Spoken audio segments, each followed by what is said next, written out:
I'm in ShopRite in Toms River. I am leaving my counseling session, and excuse me, ma'am. Hi. Where's your cooked foods at? Back here? Cooked foods. Okay, thank you. Yeah, I'm just now leaving my therapy session in Toms River. I don't usually, I ain't never stopped at ShopRite, but I'm hungry and I'm looking for something to eat in the car on my way home, and so I found myself in ShopRite here. So yeah, come along with me.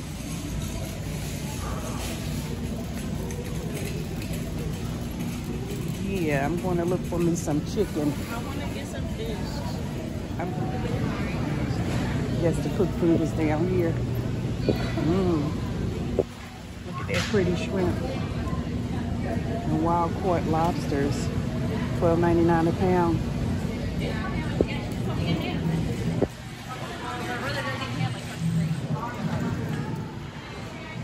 So this is a nice shop, right? I've never been in here.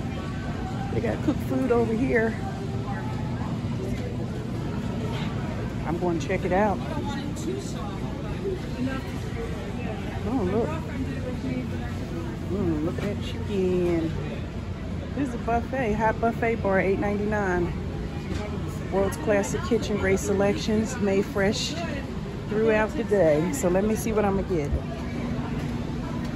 You want some of this? It's a pretty buffet, a pretty lineup of food. I don't want to be. Hey y'all, I'm in the car, and I am, like I said, coming from therapy, and I stopped at ShopRite here in this town before I hit the road because I was so hungry in class. I didn't get to eat before I left out the house because I am Miss Last Minute.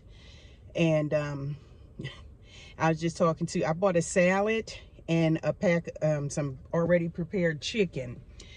And I spent $19 and some change on the salads that you make at the salad bar. Highway robbery, but I love salads. They just didn't have the olives and stuff that I'm used to from the ShopRite that I go to in my town. But however, I'm going to show you what cost me $19 and some change. I really could have took that $20 and put it in my gas tank. But I mean, Allahu Akbar, God is good.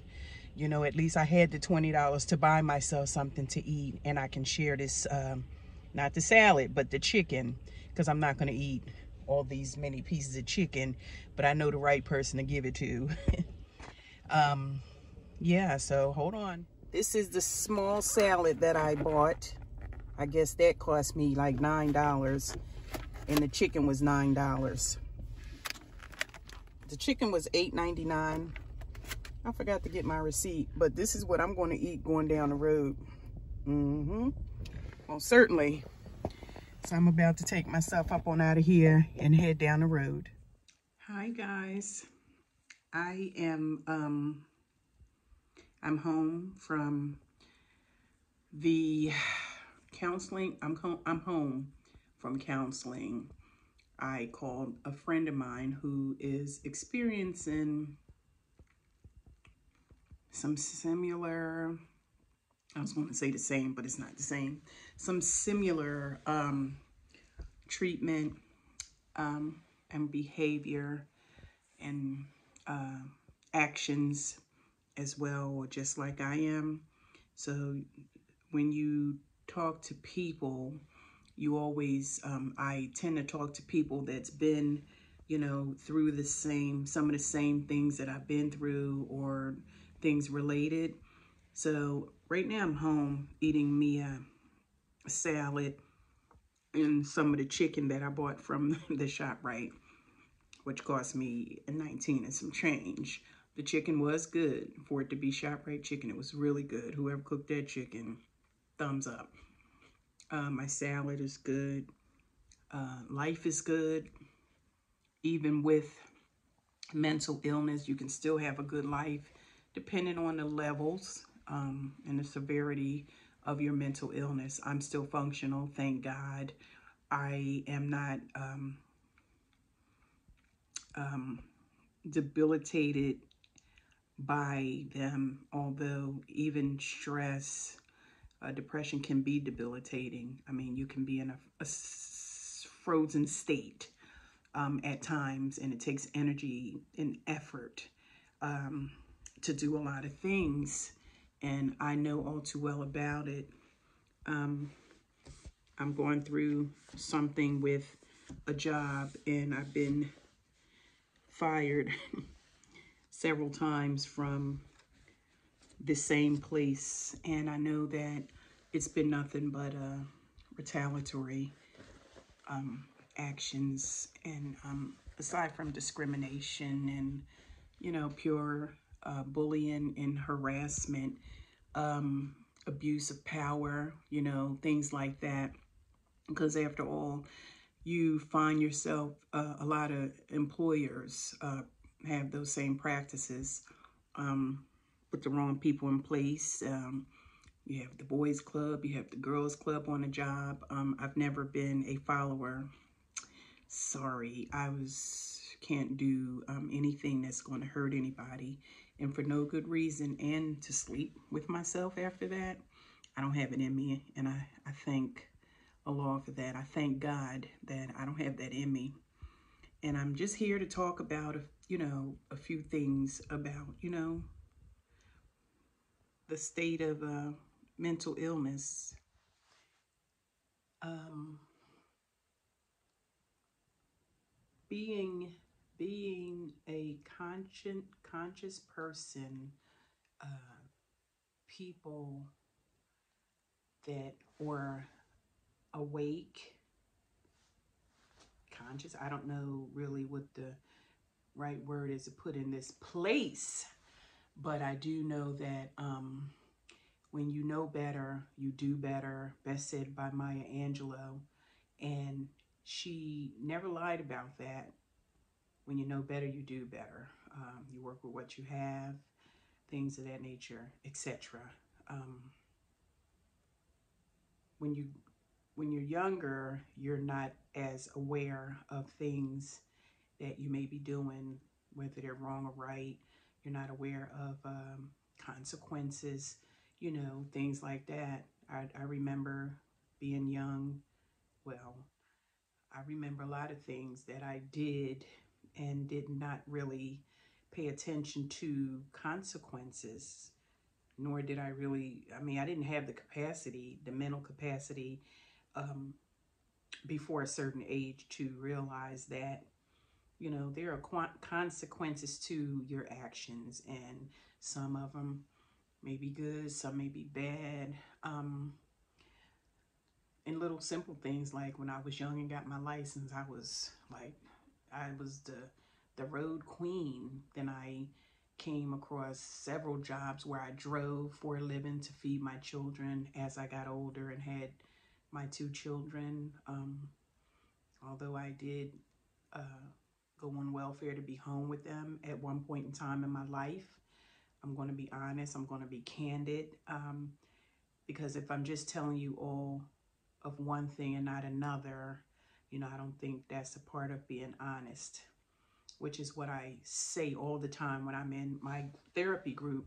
If you're not going to be honest, if you're not going to be open, you're not going to get what you're looking for. You're not going to get what you're looking for because you're not putting it out there to be addressed or even to start healing.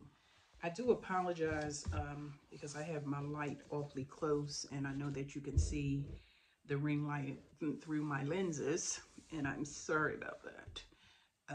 I'm doing my best with what I have. You know, I'll get better as the time goes on. But yeah, back to being aware and conscious. Some people want to look down on you for being that type of person. Well, shame on you, and you shouldn't judge anybody. You shouldn't judge anybody. Be awake enough to at least know that you shouldn't judge anybody, and you're in no position 98% of the time to judge the next person. Worry about you, focus on you.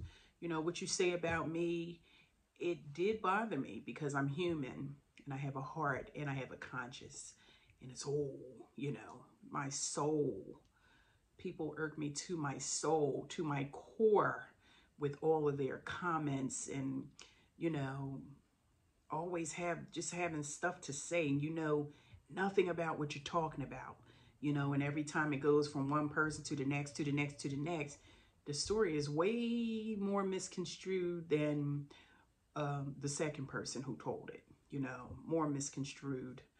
And I think that's a really sad life that you live. I ain't perfect, by far, I ain't perfect. But I will never spread a false rumor about you to feel better about myself or for being miserable. When I go through what I go through, I stay to myself. And I'll hear what you have to say sometimes, but I'm going to defend that other person.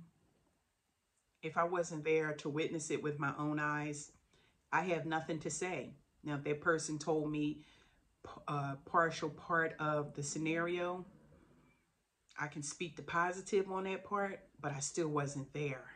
You know, so I have no place to stand. I have no leg to stand on. And who would I think I am to try to even embellish that story just to sound like a gossip columnist, you know, which I'm not. I can only gossip about my own truth. I can only share my own truth, and only I know my own truth. I wear a size 8 shoe. It's a lot of us that wear different sizes, but my 8 shoe may not fit your 8 foot. You can't walk in my shoes.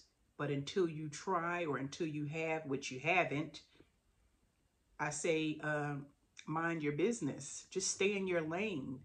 Worry about you, because most of the time you're going through a lot of stuff. If you want to be a bone carrier, a gossiper, a click type person, I feel more sorry for you than I do for you spreading a rumor about me, to be honest. To be honest. Yeah, I'm back. Can you see me? Can I see you? I took the glasses off because it was a glare, such a glare. But I am a happy-go-lucky type person. I love to have fun. I love to see everyone else happy. I love to see everyone else win, but that is not reciprocated, and that's fine, because I can't expect everybody to have the same heart as I do.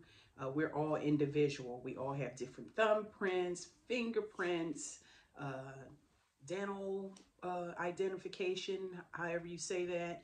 We're all identified by our blueprint of the gene, of our gene.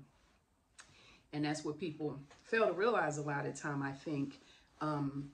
You know, people are feeling entitled nowadays, especially this generation. But I'm talking about, I am literally a middle-aged woman, literally a middle-aged woman, and people my age, older, maybe 5 to 10 years younger, anybody you allow, when you allow other people to control your mind, um, yeah, I try not to do that. Again,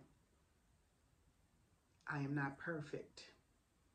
I have a conscience, a conscience.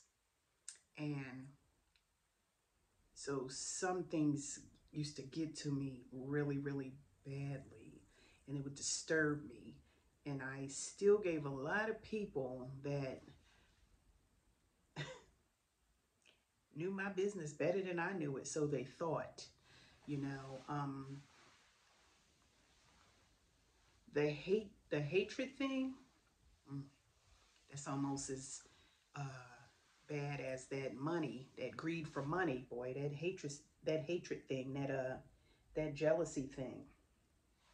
Why be jealous of anybody? I ain't got nothing that you can get. I don't have everything that I want, but I absolutely 100% have everything that I need, because the law sees to that. Um, what goes around comes around. A lot of people don't believe in karma. A lot of people don't believe in karma, but I do. When I was younger, like I said, I've made mistakes. I've done stupid things, and I've gotten my karma. And I had to go through a certain few things before I really learned that, yeah, karma is real. Hey, I didn't think that anybody knew, but God knows all. He knows all. And that's what mattered to me after I grew up. That's what mattered to me, that he can see every bad thing, every good thing that I do. Which do I want to be? Do I want to be rewarded? Do I want to be punished? Because Miss Karma don't forget. And at the end of the day, as corny or as cliche as it may sound, you will suffer in the end if you don't live right. You will suffer. Nobody's perfect, but you can choose to be different. You can choose to take responsibility for your actions. You can choose to unclick yourself and know that your brain is your brain. Your brain is your brain. So when you decide you want to act up in whatever way it is that you act up, that's a choice that you make. That's a choice that you make. And when we make bad choices, we get punished, whether we know it or not, whether we're caught at that moment or not. It comes back to you. What you do is already done to you, good or bad. It's real. It's not, it's corny to a lot of people, but it's real. Those are facts. I enjoy talking. I enjoy talking about good things, positive things, fun things. I enjoy talking to make people laugh or happy. I enjoy listening to make a difference. I enjoy being there for people. I am a people person. Before this one particular job that I got, I really did love people. Then I got this job, and some of the stuff that I saw that I did not sign up for, that I had I mean, from the outside looking in, it looks like a real glamorous place to work. I still love everybody. I mean, I still love people. I love people. I may hate your actions. I may hate your ways, or I may dislike them. I don't like to say the word hate. I really don't. It's a real, to me, it's a, that's pretty deep to me. I don't really like it. I don't. I strongly disagree with your actions or your ways. And I feel sorry for you when you don't know wrong from right, even at the age of 29, through your 30s, through your 40s, through your 50s, through your 60s, through your 70s. When is it time for you to learn? When is it time, do you think to yourself, it's time for me to grow up? It's time for me to, march to the beat of my own drum. Why do we feel like we need approval from my peers? Who cares? Who cares? Just live right, live with integrity, dignity, respect, so that you can get that admiration from your peers. They may not understand. They may not understand, period. You don't have to please anybody but God. I ain't here to preach about anything, but I'm just saying, when I became aware and more mature by over the years, and needed to know that I knew that I needed to be a good role model for my children, Nicholas and Ebony. I knew I had to be a good role model for them. Now I'm blessed with 2 grandbabies, and I can't wait to show them, and my 2 granddaughters are blessed with lots of love, lots of love, lots of love.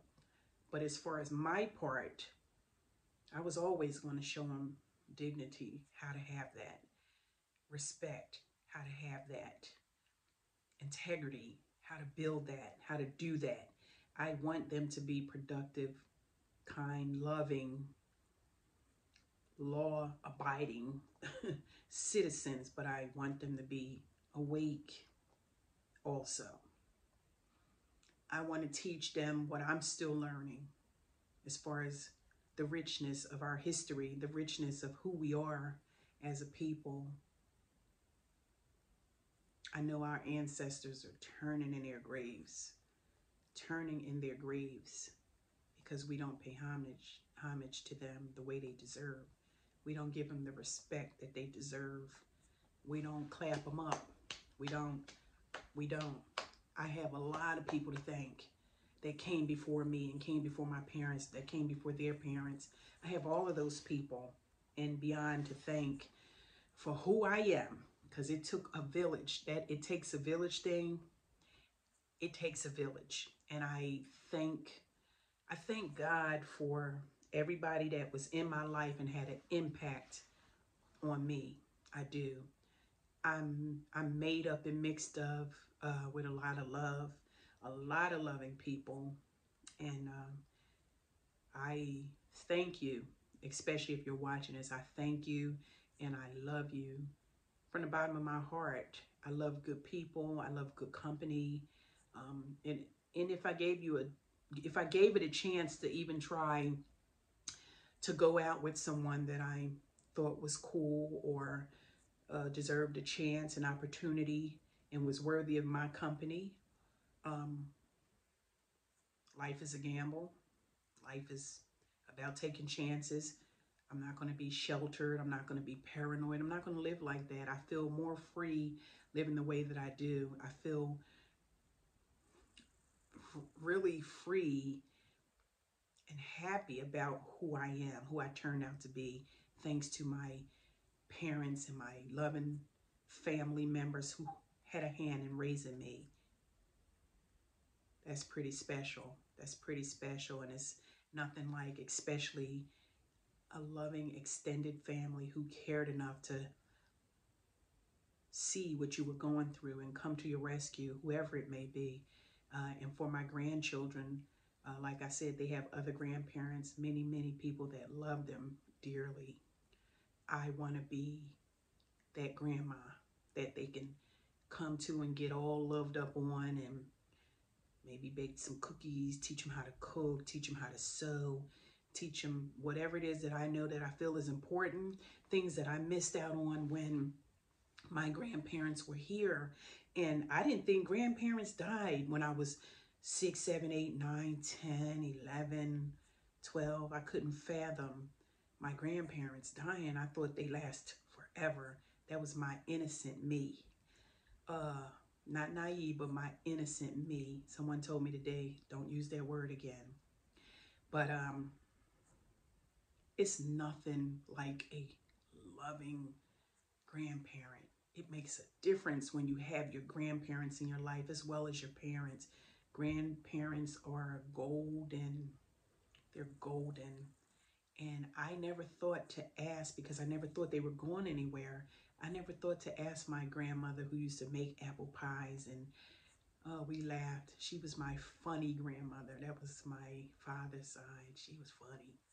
And we would have good laughs, and I miss her. My mother's mother was a strong woman. I'm not saying that my father's mother wasn't, but I'm saying she was this strong woman, and I rarely saw her laugh. And she's come from Chocowinity, North Carolina, Beaufort County, as far as I know. I never thought to ask, even in 9th grade when she was still living. She was still living when I was in the 10th grade. I never thought to ask, what's slavery? Where'd you come from? Who was your mother? Who was your father? Because my grandmother would give you a look that you knew if you opened your mouth, you was getting popped in it. All she had to do was look at you because you didn't want to get popped by her. Things like, how you make your sweet potato pie? What do you put in it? Can I stand in the kitchen with you? I should be taking notes from both of them. I didn't think like that. I just sat there because I just didn't know the questions to ask. I want to feed my grandchildren everything that I can possibly, just like I wanted to feed that to my children.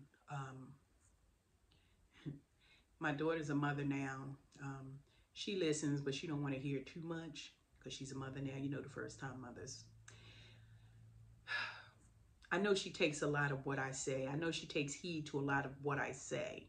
I don't even think she realizes the magnitude of her blessings as far as the extended loving family that her that her daughters have. I don't think she has an idea. I really don't think she has an idea. But I want her to know before it's too late. You know, before I go in the ground, I'm going to continue to teach my granddaughter and share with her all the knowledge that I can. I have to do whatever it is I can to prepare them, as well as her mother, father, extended family. They are so smart. And well, the other one is only 7 weeks old almost, but the other one's getting ready to turn 2. And one of my group members said, what is she, about 4 or 5? She's big, but she ain't that big now. Slow your roll.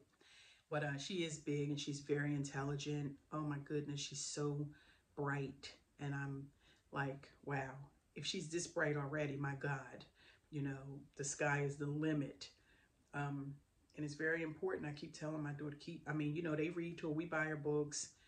Toys, yeah, all right, but I'm into buying books or putting money in their account. I want them to be ready. We can't protect their every move, but oh, God is so good. He has blessed me abundantly, beyond measures, beyond what I could fathom. I've been blessed. I've been blessed. I've been blessed. I've been blessed. And all I can say is thank you. Thank you, thank you, thank you, thank you, thank you, thank you, thank you. I can't say thank you enough for the blessings that he has showered down on me, bestowed upon me. Oh, his mercy, his grace. I'm still here. I'm still here to talk about it because he knows that my purpose, he knows my purpose when I didn't even know my purpose. Yeah, he's still using me. Use me up any way you can. Even if you use me for a punching bag for a short period of time. Build up that character. Build that resilient me. Build that resilient me. Whew. So I'm going to end it here because I don't want to talk your ear off. But I love you for watching. If there's anybody out there that feels like I can't tell anybody that I suffer with depression, or I think I may have gotten that gene from my mother, she's schizophrenic, or she's bipolar, or my dad was an alcoholic, or my mom is alcoholic, a crackhead, or this or that. I'm embarrassed for this, I'm embarrassed for that. I suffer PTSD, I suffer anxiety, depression. Like I said before, if you have a brain, you are suffering from something. No matter how small, it can go from 1 to 1,000. You're suffering with something that you think is embarrassing to go get help for, or that you think is embarrassing to talk to. I understand. I get that you can't trust everybody. Believe me. Believe me, if I didn't believe that before, I believed it after my last job. Never saw so much cutthroat, so much crab in a barrel action in my life. I should just shake my head, like shaking my head, because what does it do for you? But back on track, if you're afraid that somebody's going to judge you, join a group and you'll find out, like I found out, that it is so helpful, because we all, whether we suffer from something from childhood, something, we all have a backstory, something happened to us, which is the reason that you suffer from something. Something traumatic has happened, something non-traumatic could happen that affected you. You know, you could have been given everything, and because you were taught nothing, because you were given everything, now you suffer because the real world will eat you alive. So prepare your kids or your peer. Prepare people. If you have it to give it. If you don't and you need that help, I highly suggest and I advocate strongly for self-care, which is therapy. Self-care. Take care of your brain as you would any other disease that you may have. If any, take care of your brain. It's an organ. You need it. You need it. You need it. And you're not suffering alone. That's the one thing I know That's a 100% fact. You are not suffering alone. We have all been through something.